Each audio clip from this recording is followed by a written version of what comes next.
watching Miami go for the three right away. Just attack the basket. James catches, puts up the three. Won't go. Rebound box. Back out to Allen. His three-pointer. Bang! Tie game with 5 seconds remaining.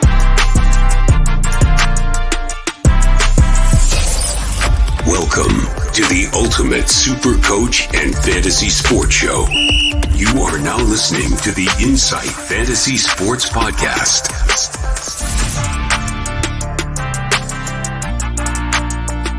Boom shakalaka!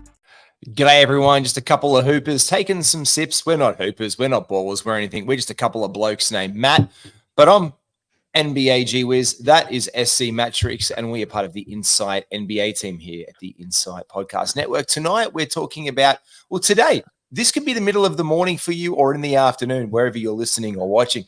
We thought we'd have a bit of a chat about slippers. Not exactly sleepers, but guys have slipped back in your mock drafts or ADP data that we've seen recently. Also, a whole bunch of guys who are going undrafted that we think warrant a little bit more attention coming up to the month in the preseason for the NBA draft. Just guys who are dropping back. We talk about Matty in drafts like, oh, they just fell to me. These are the guys, the slippers. These are the guys who are slipping through some cracks, and you'll be able to extract a little bit more value out of some of the guys that we're going to be talking about in this show. Matty, how you doing, mate? Mate, I'm so cooked in this episode. I thought we were talking about slippers. So I'd done a whole PowerPoint presentation about, your grandpa's slippers, those little fluffy ones with the white over the top. The Uggs, the traditional Uggs, the slip-ons to go out and get the mail from the front yard. That's what I was talking about. So I'm going. See ya. All right. Well, I'm going to have to fill at least 40 minutes of bullshit about the Golden Slipper. It's an excellent horse race. You should get into that one here in Australia. But you should also get into our sponsors, Astute Newstead. Matty, I know that you dealt with our mate Ryan. Nothing but good things to say, mate. Yeah, look, he's your go-to man for all things finance, from home loans to business loans to personal loans. I've got some mates getting some business loans through him at the moment. Even if you need a car loan. Look, he does an obligation-free consult. He doesn't put any pressure on you. Just have a chat to him about your current loans. Maybe he can do some consolidation for you. Just let him know that the Insight Boys sent you. You can jump into our DMs or simply send Ryan a message on Instagram at Ryan Astute Newstead, or email him at ryanh@eganwealth, EganWealth.com. Yeah, absolutely. Say that we sent you his way. And we're also brought to you by our good friends at Fantasy Scores. Make sure you use promo code, just like with Ryan, Insight. Use Insight on Fantasy Scores to get integration into your Yahoo Fantasy network, and you can get the absolute maximization out of your NBA draft roster for the NBA fantasy season. Slippers, Matty, we're breaking this down into 3 tiers. We've got guys who've gone basically, they're slipping down inside the top 50. We've got a 50 to 100 bracket, and we've got a guys from 100 downwards that we're thinking about. We're going to do 2 each. Who's your first one off the rank, mate? Mate, De'Aaron Fox. His current ADP is 39.5. He's just a guy that I'm really happy to take in that range. I don't think there's a lot of risk taking Fox in this range. I just think that he's a guy that can perform. I think he's in an up-and-coming team there. Doesn't cost you anywhere, and he's going to be getting a lot of minutes. Sacramento keeps getting better. I like De'Aaron Fox, and I'm comfortable taking him. I was comfortable taking him. I've taken him as early as 32 in other drafts, but I tried to do something different in the last draft, and then suddenly he's fallen to me at 46 and 47. I don't really understand why. He's a guy that I would love to have on my team. Yeah, he's a guy that I traded for last year. I've been high on De'Aaron Fox for a long time. The one thing that we were talking about before as well, he's a guy that people see very highly for certain reasons because he returns you a lot across the board. The only real thing that he kind of can negate you on, especially on the volume that he works, is on his free throw percentage. So currently, like Fantasy Scores, for example, have him ranked as the 43rd ranked player. But that's because his free throw percentage isn't that great. You take a guy like him, and if you're punting free throw percentage and turnovers, he is a guy who just shoots up straight away. So I've just taken those off on the app right now, and he already goes up 6 spots just with those 2 off the way. So he already goes into 37. So he's starting to find a bit of value there, but he is dropping. So if you want to build a team around that kind of guy, Matty, you've got to take guys that fit your build probably a little bit earlier, yeah? Yeah, I think so. His free throw percentage isn't even that bad. It's at 78% and really doesn't move the needle for him. It's just quite often when you talk about your premier guys, they're in and around those late 80s. He's not going to kill you in your free throw percentage. You've just got to make sure that you've got, one of those guys that get to the line a lot and still hit that, late 80s, I think. He's only 25 years old. Like, on a team that I don't think I ever see anybody getting rested on until that they actually make some noise. I know that they finished third last year. I just don't really see them resting anyone. I think that they're just going to try and punch and keep going. I think he's going to play a lot of minutes. He's a gun. Yeah, he's an absolute gun. Look, I traded for him last year. That was the one thing, just because based on the volume for me, that was always a little bit iffy on. But if you're punting free throw percentage and you're not really looking to be like for turnovers, for example, for me, I've just put him into the fantasy scores. He's shot up to 27th value of the season. So this is where if you find the right build with a guy like him, he is an absolute cracker to get. My first one is pretty much in the same way. It's just one of the guys that people are off because he says some dumb shit. And that's kind of a theme for a few guys tonight.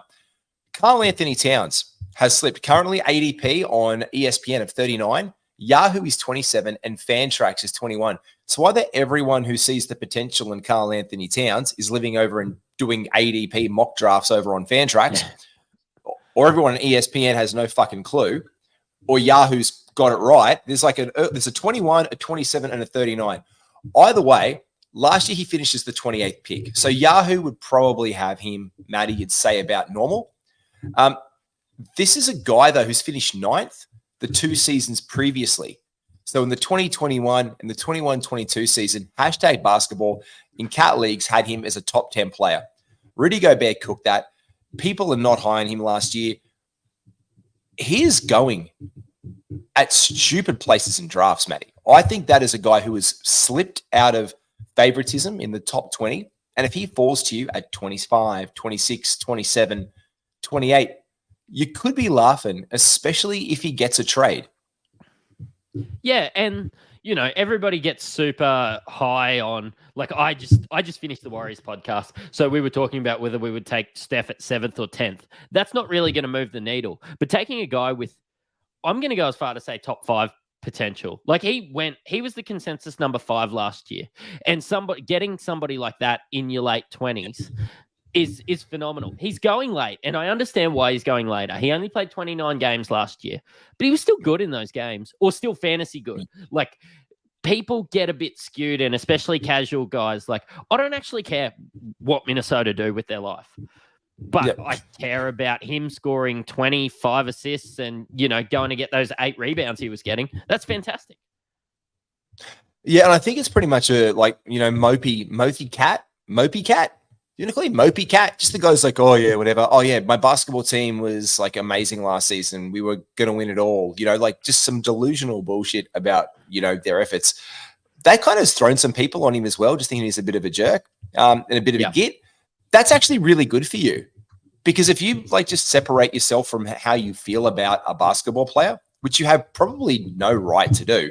I don't know these guys apart from I can say some things about Kevin Porter Jr. as of today that I don't exactly align with. He's off my draft board real quick. But these guys, they're saying their thing, and they all have these egos and their attitudes, and that's how they feel, and that's what's in their camps telling them. Just because he talks some shit on a podcast, we pretty much do the same thing. But I'm not going to let him just slip out the door for me and walk away. In the 29 games played, he still was the 28th best player in fantasy. That's freaking phenomenal. And he's slipped. And if he stays healthy, he's an absolute gun. Matty, who's your second inside the 50, mate? Cade Cunningham. And I think it's actually extremely similar to the Karl Anthony Towns one. I took him at 20 last year in drafts. And look, he played 12 games. Absolutely ruined my whole year. I ended up with him in a lot of comps. And yes, he ruined my year. But I'm not going to let that ruin what I know. And I know Cade Cunningham's a fantastic basketball player. He's fantastic 100%. size. He's 21 years old. He plays for a team that needs him to do absolutely everything. In those 12 games he played, he still dropped 20, still got 6 assists, still got 6 rebounds. He's that sort of guy that you just need. And drafting him at 43, if he is the 20th best player, you're going to be in good stead for finishing. Oh my God, it's so juicy. You could end up with Karl Anthony Towns and Cade Cunningham. Call it risky, but tell me that's not just the best platform for winning your leagues.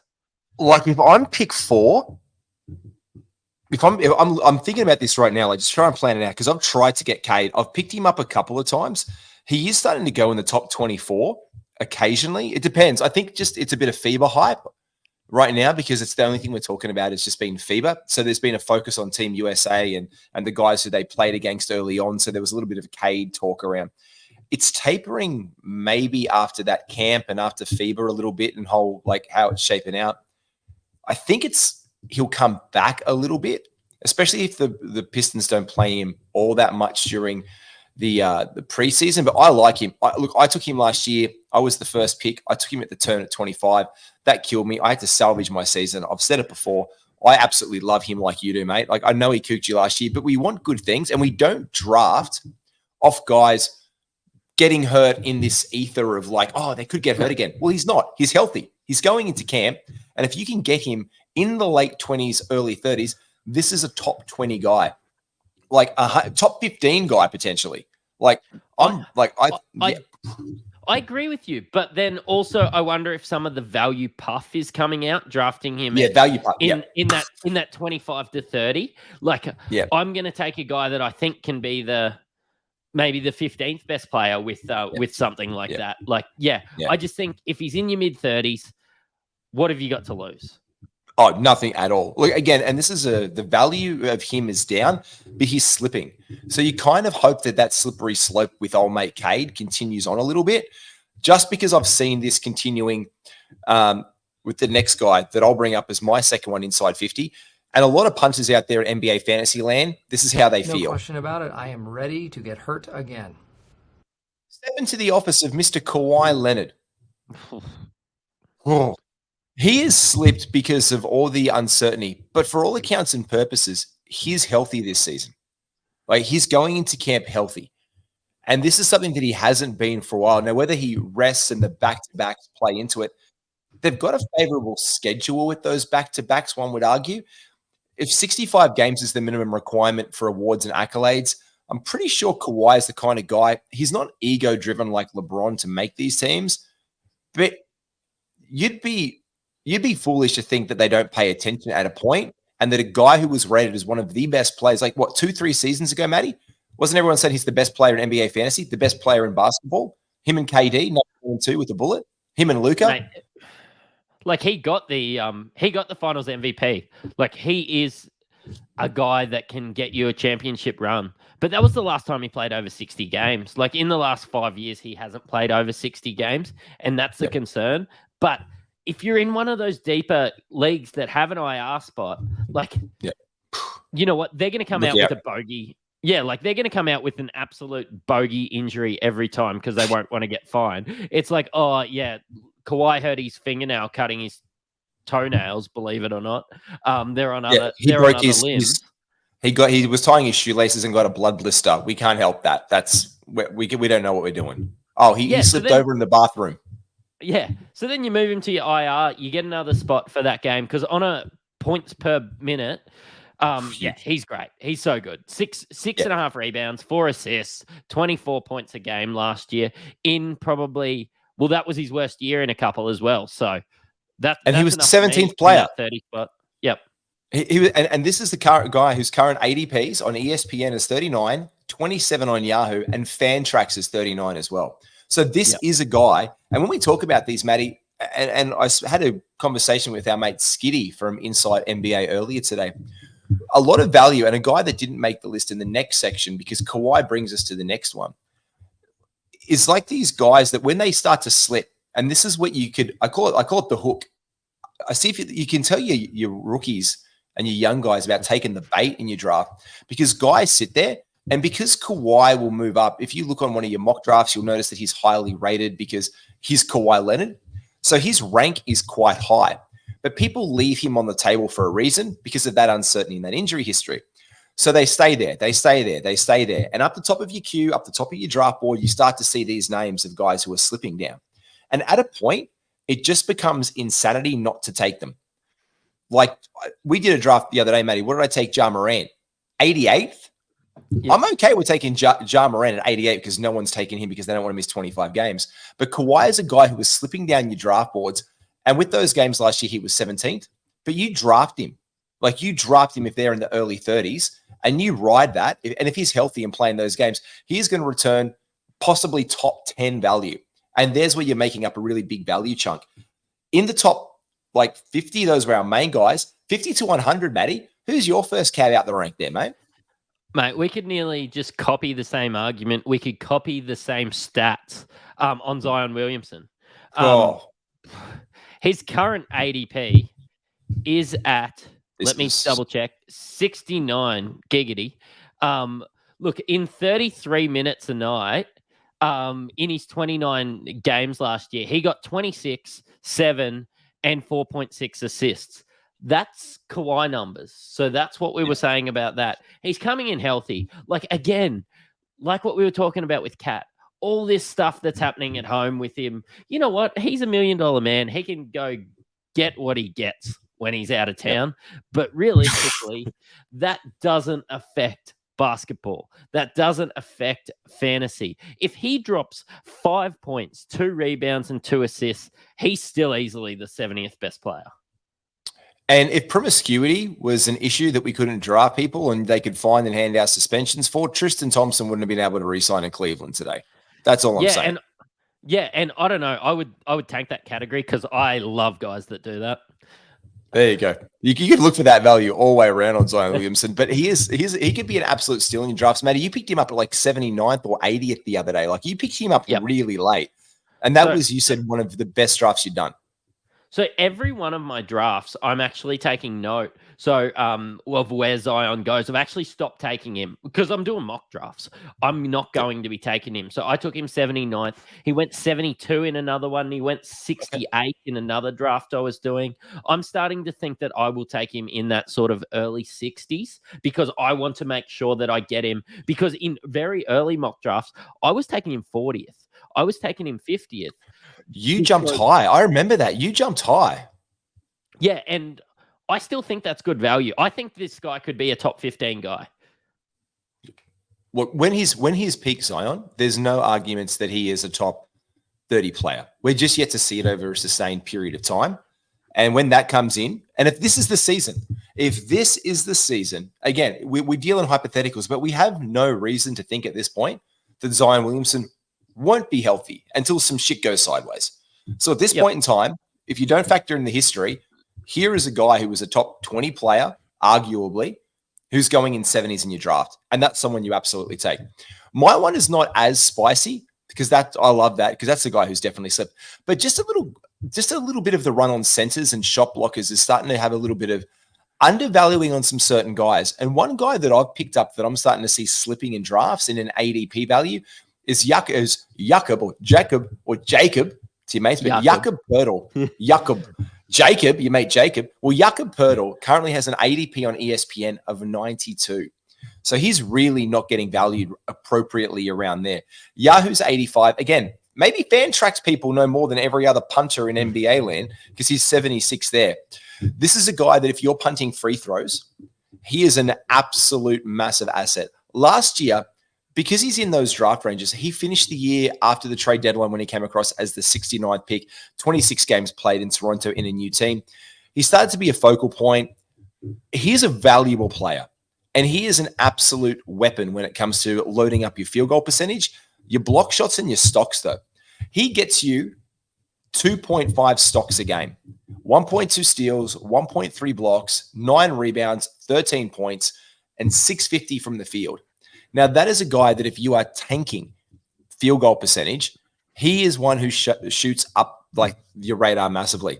So if I was to tank free throw percentage and find Jakob Poeltl, I'll go by names on fantasy scores. I'll run the exercise for us. Here we go. He goes on their website. Where is he? Here he goes. He goes from the 67th ranked player to the 46th ranked player based on Z scores. That's a 21 spot jump. If you were tanking free throw percentage, Matty, you want to get a Yucca Purtle in your team, yeah?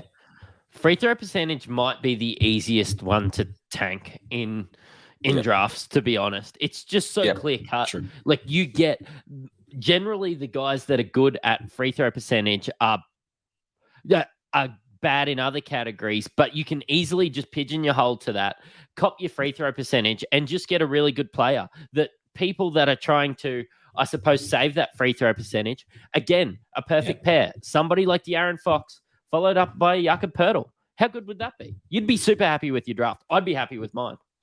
Oh, 100%. And especially then if Jakob moves into the 46th ranked value and you're getting him anywhere near those ADPs, like if he's slipping down in your ADP value and you're getting him at 85, exactly where he is right now in Yahoo, that's almost 4 rounds of value you are returning. And those are the kind of big plays that can help you to win your NBA fantasy draft, or win your league, basically. Because if you can win your draft and you guys stay healthy and you play it right throughout the year, it can lead to league wins. I love your next one as well. I love your next one when I saw it. I'm going to make people wait for the next one. I'm just going to give, I suppose, that little shout out to the Standard Squeeze, helping you drink responsibly and conveniently. You can buy yourself a 4-in-1. G is drinking his rosé out of it as we speak. It keeps How did you know it was rosé? And your rosé's cold. Or you can cop a little combo pack here. I personally like the small ones. I am awful on the spirits. Ask my wife. But realistically, it just does a perfect spot into a little 30 ml nip. They've now got your double nips as well. But it saves you having to take glass bottles away. You can freeze them. You can put them in the freezer. They've got food grade quality plastic to avoid breakage. And if you use the code INSIGHT15, 15% off anything in store at thestandardsqueeze.com. Get your loved ones a gift. Yeah, Father's Day just went out and your dad hates you a little bit more because you didn't get one. Let's just say that. He's a little bit... many fathers in this world are disappointed that they did not get a Standard Squeeze product for their Father's Day. So make it up to dad and get him one early for Christmas and make sure you use the promo code INSIGHT15. I know you want to make people wait. I like yours probably more than I like mine because mine is the least sexy pick. Mine is like if you had 2 pop stars and I was to offer you one Dua Lipa and anyone else, you'd probably just go Dua Lipa or Taylor Swift because no one else is on that level. And that's the same way as one Chris Middleton. He looks a little bit like a donkey from Shrek, but he plays a lot like an absolute NBA All-Star. And his current ADP value, now they've moved in, and this is good to see, but I actually don't think it's in enough. So in the last 30 days of last year, after he had returned from his injury, he was the 79th player. And this was a guy who was like tapered off. I drafted him late, picking him up, knowing that there was an injury to him. And it was supposed to be maybe 6 weeks, tops, 4 weeks to 6 weeks. That was it. That didn't really shake out. So he didn't really have the season. And if you were to do an exercise, check out this on #basketball. Go and look at their season rankings overall, and then look at after the trade deadline, and then look at the last 30 days, and look at the last 14 days. And you'll see progress on Chris Middleton the entire time. The last 30 days is a good sample size because he was the 79th ranked player in that time. And that's about fitting where his current ADP is. On ESPN, he's 77. Yahoo is 87. Fantrax is 70. Apparently, again, they know more than all of us. This is a guy, though, if you look at him as consistent, he's about as safe as Houses. In fact, I'm going to start calling him Houses Middleton because he's in 2021, he was 37th, and Houses in 21-22 was 32nd. Milwaukee is the least fashionable team in the NBA. They don't change much. They're also as pretty much safe as Houses. They have Giannis, they have Middleton, they have Drew Holiday, they have Brook Lopez, and that's their team. And they fill it in with a whole bunch of other blokes. Matty, would you agree to that? Yeah, I agree with you. And again, much like most of the guys on this, you're actually just banking on his health. And we've had nothing to lead to the fact that he's still injured. It was a longer off season than usual for Milwaukee. And I think that Chris Middleton is a guy that everybody was okay with just 2 years ago, taking him top 40. And 100%. last year, people took him injured top 50. So why just wouldn't you have a punt if you see him in the 80s? Like, this is a guy we're picking up in drafts. He's going in the 80s, like frequently 80s, 90s. But if he's there, I don't think his role changes. And he does, his shots per game have been consistent. Those high years, it was about 15.5, 15.8. And he made his way back last year basically to 14 shots. So he came back almost into his same role. He shoots at an outstanding free throw percentage. If you're someone who wants to value free throw percentages, he gets to the line about 3.5 to 4.5 times a game over the last 3 seasons. It hits them at no less than 880%. That's huge. He hits you a couple threes a game. He scores you between 18 to 20 points a game. He gets you rebounds. He gets you assists. He chucks in a steal every now and then. Last year was his not steal year. He'd getting you a 1 every game before then. But this is a guy, aging or not, that's just healthy in a proven Milwaukee system that gets him looks where he is at times pretty much the second option. Like, it's Giannis's team, but sometimes it's Middleton feasting on the side. Sometimes it's True Holiday. Sometimes last year, where shit's gone sideways in the team, Brocky Boy ends up becoming like the biggest stud in fantasy basketball. And I don't think that's going to happen this year. People are looking to take him high, obviously, because of what he does. But I think we're probably more likely, Matty, this is probably my takeaway from this. We are probably more likely to see a usual everyday 2021, 2022 Brook Lopez season. And we're more likely to see that exact same thing, which is a better season for Chris Middleton. Yeah. If you were to tell me at the end of this season that Chris Middleton is ranked higher than Lopez, I believe it 100%. I agree with you. I think that Lopez might drop off due to Chris Middleton coming back. So that's great news for punters. 100%. Well, who's your last one in that 50 to 100 zone, mate? Mate, what if I told you that you could get a 25-year-old borderline all-star that's just went to a team that wanted him, that's earning millions and millions of dollars, probably like $30 million a year, and you could get him actually outside of the top 100? You can get John Collins. This is a borderline guy from outside the top 100 to the 50 to 100 zone, isn't it? John Collins has no one likes. Does anyone like John Collins anymore? Do we need to do an Are You Okay Day on John Collins just because no one tell me more about it, Matty. Mate, the Atlanta coach tried to turn him into a stretch 4. Yeah. That's not who he is. He's a guy that strove from getting blocks every year, from ducking in, from just having an extremely high field goal percentage. You know, just a couple years ago, he finished the year on 58% field goal percentage. That's phenomenal. It's also phenomenal for a guy that you can get outside the top 100 at the moment. He shoots 80% free throw percentage, doesn't kill you there. He had a stinker last year in 3-point field goal percentage, probably due to the fact that he took so many more than he's used to. He used to just be a double-double machine. In 2019, half of the year, over half of his games, he got a double-double. I think Utah will allow him to be closer to the rim, to play that sort of hybrid center power forward. They're not going to turn him into a stretch 4. They've got plenty of other shooters around. I think that they have got John Collins and they have a plan for him to just let John Collins be John Collins. And he could have a better year than Walker Kessler. Yeah, you're really high on that one. That warrants definitely one of these ones. Because there are so many people high on what Walker Kessler brings to the table by way of beating Rudy Gobert 2.0 on that team. And his shot blocking ability and his high field goal percentage, that they don't look at the whole package sometimes. And I'm not disputing Walker Kessler is a great asset in fantasy basketball, especially if you punt right and you're looking for that. Those no shit on Walker at all. We love the Walker Texas Ranger. But John Collins is starting to just be sidelined entirely. And this is a guy that just makes inside of our 50 to 100 list because his ADP is in the 90s right now. But still, this is a guy who could return you top 80, top 70 value. I don't know his ceiling this year yet. We really need to see it play out on the floor to make a good call on it. But he is starting to slip consistently in drafts. Slight bits of adjustments happening, sure, but he's off the board. One guy who has not been adjusted really for yet, because he's going undrafted, and this will be our first guy in our outside the top 100 blokes. Canadian superstar, Dylan Brooks. Now, look, I'm not happy saying this. I'm not a proud man when it comes to saying this in NBA fantasy land, but I'm going to do a bit of an exercise with you.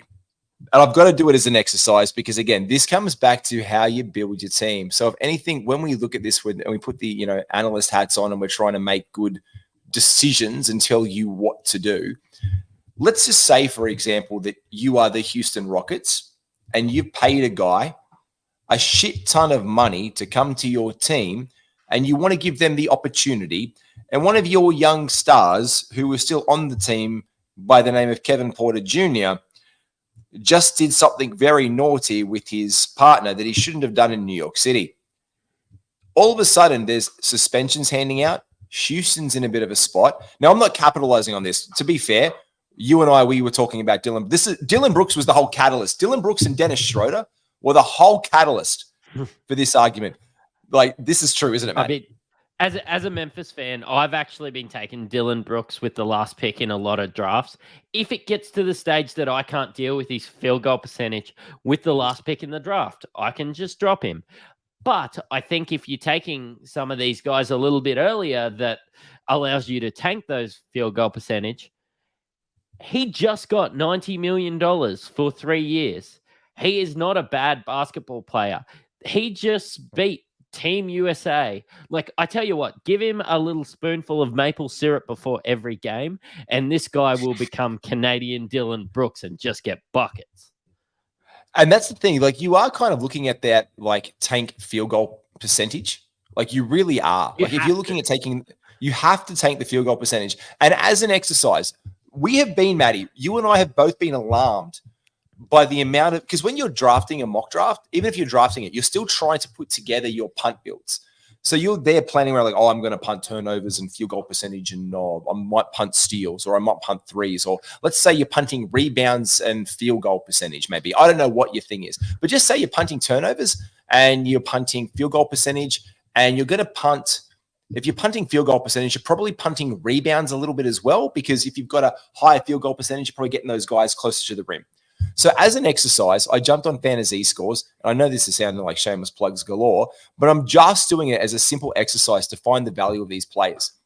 And I looked at Dylan Brooks because last year, looking at Dylan's numbers, I brought him up here. Where we go. What was Dylan? Dylan last year was ranked 229.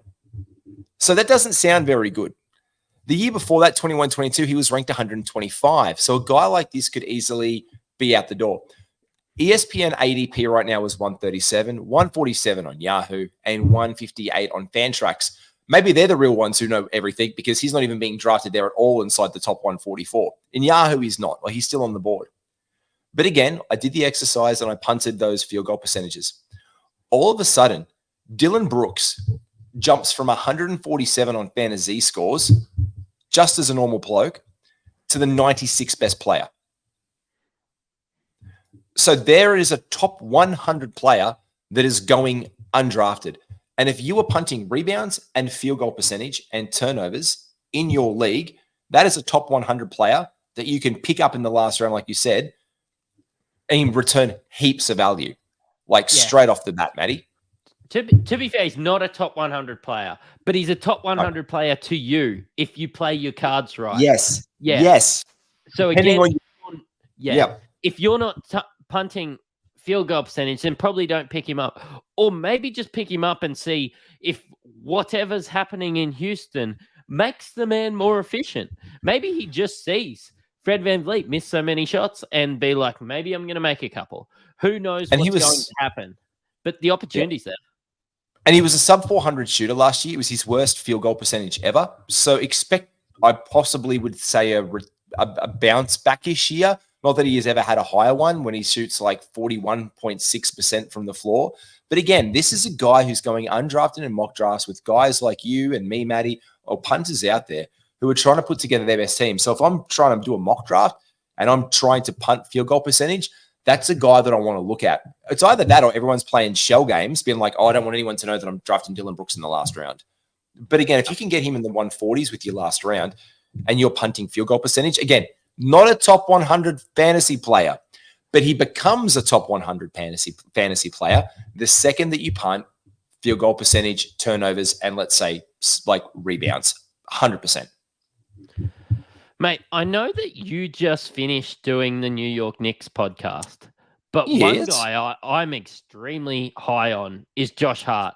And the main excitement is not only is he getting drafted at 139, and I've been taking him in around that 120 range because I don't see anybody else that I want in that range. Like I find myself taking your Mike Conleys and people like that when I get into that range. Like, and maybe it's not the sexiest pick, but he is a shooting guard that gets 7 rebounds a game. Like the guy is 7.3. There you go. Like, yes, he doesn't score a lot of points. Yes, it's not a sexy pick, but it's just a guy that you can get and know what you're going to get.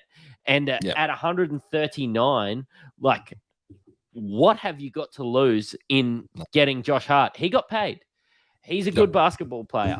Let's just get him in our lineup, see what happens. He doesn't shoot you in the foot with efficiency like a lot of these guys you're getting in that 120 range. Josh Hart is a guy I've got my eyes on, and I think I'll end up owning him in a lot of drafts where I've got him on my board. See what you give up by way of Josh Hart, and I just did I look at him as a not punting points guy, but I look at him to be like if you've gone real and you've managed to accrue a lot of points early on your draft, he's a guy who's a nice little that whole thing the little on top, just put that little snippety snap on top. Josh Hart's that guy because he doesn't hurt you anywhere. Like he's one of the most dependable lads. Like his rebounding is exceptional. He doesn't, points is the only thing that he's a bit of a deficit, and he's 3. So I'd like to see him shoot some more from the outside, Matty. Blocks, he doesn't really get you that, but again, he's a shooting guard. Yeah. But he makes up for that. Like he moves up the board for me, but the rebounds, the steals, and he doesn't hurt your field goal percentage. In fact, he can buoy it a little bit, and he doesn't hurt your free throw percentage, and he does that jack of all trades shit. Like that's a good player to have.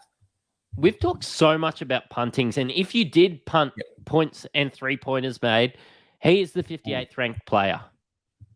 Yeah, I'm going to bring that up too. Yeah, he's going to shoot up. And you probably punt turnovers with him too. Not that he gets you any, so it doesn't really move into you're not even punting turnovers because shooting guards usually get more turnovers than he gets anyway. So it's just in that 3-point made, which I actually find the hardest because I do find those guys shooting. That's with fantasy projected scores. Sorry for the upcoming year. I do find that is the hardest punt build because quite often the guys shooting the basketball are the guys that are going to end up picking up, your rebounding stats and your assist stats and everything. But if you are punting those categories, Josh Hart can be a fantastic player. And actually, with those categories, he's the second best player on the Knicks team. So 100%. And like you just said, he goes up to the 69th ranked value if you're punting those categories. And he's a guy who's going in the 120s, 110s. So all of a sudden he skips up 40 positions for you and you can get him around that position. Again, this is value. So again, you're looking for your draft. So start to we're a month out from the season. Really start to look at what builds you want to play with if you're out there and you haven't really had a good think about it yet. What do you want to punt? Do you want to punt anything? If you're not really punting anything, again, Josh Hart is a really nice guy to just sprinkle on top and get some return from. My last one in this whole exercise is one Mr. Zach Collins, who is not drafted. In fact, in ESPN rankings, when it goes out, it just decides to say, fuck it. It decides to go to hit the pub. ESPN hits the bar early and says, everybody outside this is 140. So he's 140 plus. He's not being basically drafted in ESPN mocks. Yahoo is 138. Fantrax, again, must know something else because he's 120th. So last year after the deadline, Zach Collins was the 36th ranked player. Now, obviously, there's a new Frenchie in town. It's not Tony Parker, but this is relative to the whole season. This is a guy who's come in and plays his role in that organization very, very well. So this is a guy who shows you upside. And God knows, if anything happens to Victor Wembanyama and his body is not fully NBA ready, we just saw it happen with Chet Holmgren the year before. So there is I have a small fraction of doubt about Victor Wembanyama's health and his shutdown. I do have a small that in the back of my mind. I'm not feeding it too much because he's the generational talent that he is. But Zach Collins still will be the starting center of the San Antonio Spurs. And he is, when healthy, has played a significant role in this team. He can space the floor. He can do everything. His field goal percentage is around 500. He doesn't hurt your free throws. He gets you a steal. He gets you a block. He gets you 3.8 assists a game last year in that window. And he got you 8 rebounds a game. There is nothing not to like about the game of Zach Collins. And I have seen a couple of drafts where he has gone undrafted up to 144. So he is definitely a guy who's slipped out, who I can think returned top 110 value at the end of the season, healthy and playing as the center alongside Victor Wembanyama. So just very much a guy to keep your eye on, but also a definite grab now if he's on the waiver wire and something happens to Victor in San Antonio and they really need some more height and rebounds. Like that's the guy, like you think, oh, who's going to benefit the most? Like it's going to be your guys like, Keldon Johnson and Devin Vassell from last year and your Trey Jones, that young core. But it's also going to be Zach Collins in a very significant way there, Matty. Wow. I think Zach Collins is better when Victor Wembanyama is going to be on the court, to be honest. Oh, 100%. I think, I think it's going to be, a bit of a shit show if Wemby goes down, and we're going to see exactly what we happened last year. But I hope Wemby goes all right, because now that they have waived Cameron Payne, tell me there's not a clearer path for Trey Jones. There's not a clearer path for Trey Jones, Matthew. There's not. Excellent. And I tell you what, as a Memphis fan, I just love the whole Jones family. Dakota, the sister, Trey Jones, Tyus Jones. I tell you what, there is I don't Mac Jones. I love Mac Jones, the quarterback over in New England. He's great too. All of them. I don't actually. I told my kid if he kept misbehaving that I was going to buy him a Mac Jones jersey yesterday, to be honest. That's actually a true story. But Trey Jones is a guy that I can see a lot of upside in at 110. 100%. His brother Tyus, I've actually seen a lot of puff come out of it. Like I was taking him in that 90th, 100th range. But now that his ADP has come into 80, I have started to look for a little bit of value elsewhere. And I think Trey Jones is where I'm going to find it. He was in and around that 100th best player last year. He's getting drafted at 110 in Yahoo at the moment. And his team only got better and his role only got better. I just think Trey Jones is a real no-brainer. And you can't take everybody in and around that 100. Like, obviously, something's got to give. But assists are hard to find late. And I'm going to be looking for him in Trey Jones. I liked him last year. There was a bit of a point guard timeshare happening in San Antonio last year, Matty. I liked the look of Trey Jones going into the draft. And I think now, more than ever before, this is the pathway for him. Like, this is the year. Like, we talk about this a little bit. Like, the guys who are going to have the year that we thought they were going to have the year after they don't have the year. I think Trey Jones is a prime candidate for that on this team.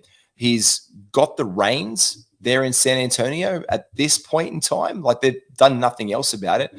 And Pop's really just they've lent into this whole youth angle now, and it's on, and you're bang on the money, man. Like, I love Trey Jones and where he's going. The funny thing is, you can see him slipping even more. I can actually see him slipping more. It's more the panic button punters, because he's moved in a little bit already. It's the panic button punters who are filtering in their draft by, shit, I need another guard. I need another point guard. I need more assists. And they default searching by point guard and they default searching by assists. And the guy around there that's left over is Trey. And so you just, shit, I need that guy. And you're taking him. That's pretty much where it is. But you've liked him for a while and he's going to return. Yeah, you're spot on, mate. He's got absolute big pathway this year. I actually think there's not going to be too many drafts when people take him before me, to be honest. Yeah, I think you're bang on. We mentioned the honourable mentions category of this, like guys that we've liked, and let's be honest, we had prepped for this. It doesn't seem like we prepare sometimes. We actually do a lot of research in advance of these things. One of the guys that we liked. Okay, we occasionally do some. There's a lot of group chats involved with this one, and it's funny because like one of the ones that we talked about was Klay Thompson. Like we think there's some guys who just do not get picked at a point. And Klay Thompson has now found his way. Like I did a draft the other day with Matt from Fantasy Scores and Mick Dell. I did one with Kingy last week. I did one with you. And there were some guys that were just not there. And I'm like, it's 110. Why the fuck is Klay Thompson still on this board? I've got to take Klay. Like I'm just at this point in time, it's stupid that the guy slipped this much. But he's now rounded into value in the 80s. Matt, you see him about there at the end of the day. Like he's starting to come down in value. So the bargain basement Klay Thompson's off. Yeah. I think I'm going to keep him in my draft board in and around that 97. And then if I know that's very specific, but just inside that it's top a very 100, specific number. The only real category he lets you down in is your is steals. He's only got 0.5 steals a game. He's actually only got more steals than Steph, I think, twice in his career. Apart from that, what have you got to lose? He's like a good Cam Johnson that you can take 40 spots later. Like, again, the worry is the injury, but we've had a really good offseason where he didn't play for Team USA like he has before. He has just been, I'm presuming he's been rehabbing or just getting himself into game fitness. The Warriors are going to want to make a run. Maybe he gets rested sometimes. But in and around that late 90s, and we have been in actual drafts where he's gone in the hundreds, I just think you've got to take him. Like, just don't not take him for whatever reason. He was taking the 60th. He was average taking the 60th pick last time he was healthy. 100%. What's changed? He's older. That's it. His game isn't sort of conducive to him being really fast, him being, youth being any sort of advantage. Klay Thompson. He's Klay Thompson. He does Klay Thompson things. He just does Klay Thompson things. That's all he does. Like he's not going to be the defensive 2 and D. Like we say 3 and D a little bit. He's not like that guy anymore. Like he doesn't have that explosiveness on the defense that he had. But he's still putting up buckets at great percentages. And this is an organization, again, much like Chris Middleton, Matty. The Warriors aren't that sexy anymore because we've seen it. They're just a good organization and they play good basketball. Like we always talked about Warriors ball. Yeah, go on. They're going to be a top 5 team and they have 6 fantasy relevant players. Tell me there's not points for Klay Thompson. There's points for Klay Thompson. And this is where he's moved into value a little bit. There's another guy who's I don't know what he's doing, and we decided to drop him off our list because we just don't know how fantasy relevant he's going to be entirely. But he's definitely a stream target if we can get back to OKC Schroeder. Even in spurts at time, Los Angeles Dennis Schroeder, he's just put on a bit of a show at the World Cup as well, like showing that he is quite capable against the best players in the world. He just led Germany to a world championship. Let's not fuck about with how impactful that could be in a transitional side in the Toronto Raptors. I don't know how it shakes out yet. I'm definitely got my eyes on him in the preseason. And if he can be an efficient Dennis Schroeder and work in well with guys like Scotty Barnes, OG Anunoby, Pascal Siakam, and Yucca Poeltl, that's actually not a bad sounding team. Like, that's a pretty decent looking Toronto outfit. And he's got his moments. So that was another one. But Matty, I'll let you do one of the big ones that you just think is now getting beyond the joke. He was at the bottom of our list, the honourable mention. Who is probably one of the biggest honourable mentions right now in fantasy land who's slipped outside the top 100? I think Yusuf Nurkic. Realistically, when we're talking about blokes like Yucca Poeltl, like Yusuf Nurkic was a top 40 guy when healthy. I'm not actually that worried about missing out on an early center because I found myself in some mocks getting blokes like Steven Adams. Again, you need to pump your free throw percentage. I think him being back is going to affect Jaren Jackson Jr.